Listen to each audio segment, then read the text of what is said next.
ቆንጆ ሌባ ፓርት 4 ምን ሰራለሽ እዚህ? ሲል አምላክ I'm going to go ሲል አምላክ እሱን ታዩና ወዴት ነው የምትሄጂው? ደስተኛ መሆንበት ቦታ አንተን ማላይበት። ቆይ ይሄን ያህል ምን ባረግሽ ነው እንደዚህ የጠላሽ? ምክንያት የሌለው ጥላቸው የለም እና ምክንያታዊ ሆኜ እጠላሃለሁ። አንቺ እንዳልሽው እኔም ምክንያታዊ ሆኜ እከታተልሻለሁ። እኔ እኮ ትልቅ ልጅ ነኝ።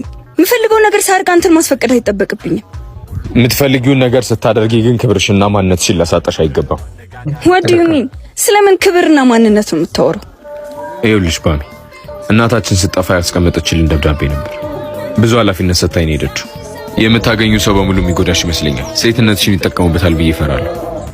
አንቺ የሆነ ነገር ብትሆኚ ራሴን ይቅር አልለውም። ስለዚህ ተረጂ ወንድሜ። እኔ እኮ ወጣት ነኝ። እንደ ጓደኞቼ መሆን እፈልጋለሁ። እኔም እኮ እሱን ሳላስብ ቀርቼ አይደለም። ግን ቢያንስ እነዚህ ዱርዮች ጋር አትሂጂ። ባሚ ጭራሽ መጣለ። ባሚ ይቀጥላል ፓርት 5